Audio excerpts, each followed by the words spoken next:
Dominican media mission के दैनिक आहार में आपका स्वागत है। सबों को जय श्री।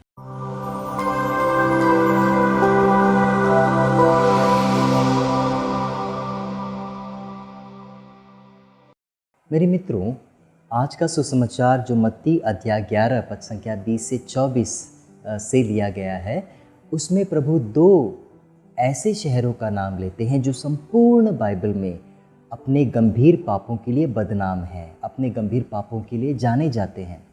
इनके साथ साथ प्रभु यीशु 3 और शहरों का नाम लेते हैं। कौन से शहर है वे? खुराजीन, बेतसाइदा और कफरनाउम। और बदनाम शहर कौन से हैं? तिरुस और सिदोन। आश्चर्य की बात यह है कि इन दोनों की तुलना करते हुए प्रभु यीशु यही कहना चाहते हैं कि तिरुस और सिदोन बदनाम होने के बावजूद भी बेहतर हैं। आखिर क्यों बेहतर है? बेचारे इन 3 शहरों ने ऐसा कौन सा पाप किया, कौन सा गुनाह किया कि वे प्रभु यीशु की नज़र के सामने गिर गए? जी हाँ, ऐसा कोई और गुनाह नहीं, बल्कि यदि अंग्रेज़ी में कहा जाए तो वो गुनाह है the sin of indifference. The sin of indifference. Hindi में कहा जाए तो उसे कहते हैं ईश्वर के प्रति उपेक्षा करना या उदासीन बना रहना।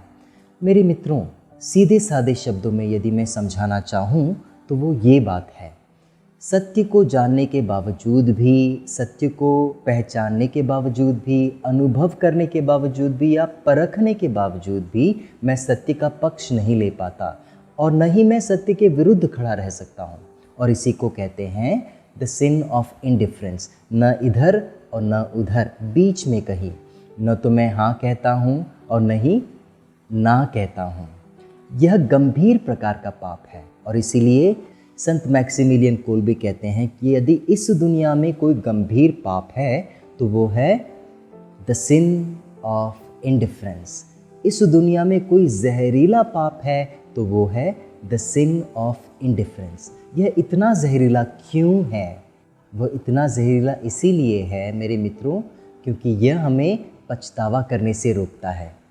यह हमें पछतावा करने के साथ साथ ईश्वर के सुंदर सुंदर गुणों को नज़रअंदाज करना सिखाता है। ईश्वर के प्रेम को नज़रअंदाज करना सिखाता है, उसकी क्षमाशीलता को, उसकी करुणा को, उसकी महानता को नज़रअंदाज करना सिखाता है। और हमारे मस्तिष्क में एक गलत फहमी पैदा करती है। कौन सी गलत फहमी? ये गलत फहमी कि ईश्वर दयालु है। यदि ईश्वर दयालु है तो वो किसी न किसी तरीके से मुझ पर दया कर ही देगा। और यदि आज मैं पाप में गिर भी जाऊं तो कोई प्रॉब्लम नहीं। अगर आज मैं पाप में गिर भी जाऊं तो कोई परेशानी ही नहीं, क्योंकि कल वो मुझे किसी न किसी तरीके से तो क्षमा कर ही देगा। है ना बेहद ही गंभीर तरह का ककी मनोभावना? जी हाँ, ठीक इसी प्रकार यदि ईश्वर दयालु है तो वो मेरे परिस्थिति को जानता है कि मैं कमज़ोर इंसान हूँ, मैं निस्सहाय हूँ, मैं पापी हूँ, और इसीलिए मुझे क्या करना चाहिए? अपना हाथ बांधकर बैठ जाना चाहिए और पाप से दूर भागने की थोड़ी भी कोशिश नहीं करनी चाहिए। बिल्कुल यही बात यह पाप हमें सिखाता है। क्यों? क्योंकि ईश्वर दयालु है, वो किसी न किसी तरीके से मुझ पर दया कर ही देगा। ऐसे मनोभावना वाले लोग धर्म के विषय में क्या सोचते हैं?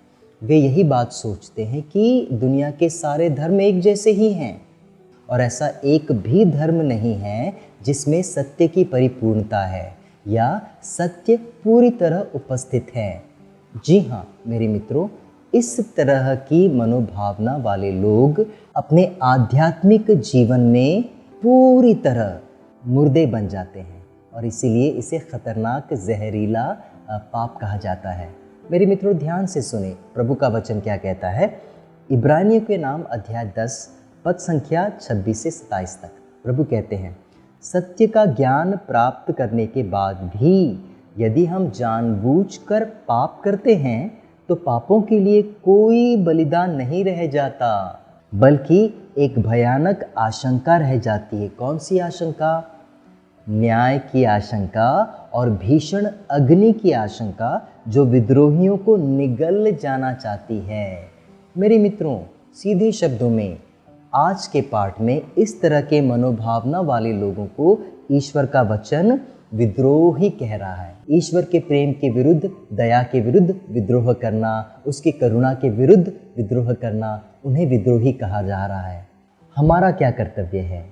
छोटी सी सीख, ईश्वर के वचन के सामने विनम्र बने रहें, ईश्वर के वचन को दिल में जगह देकर सच्चा पछतावा करें और ईश्वर आपके जीवन को पूर्णता से भर देगा। सबों को जय श्री।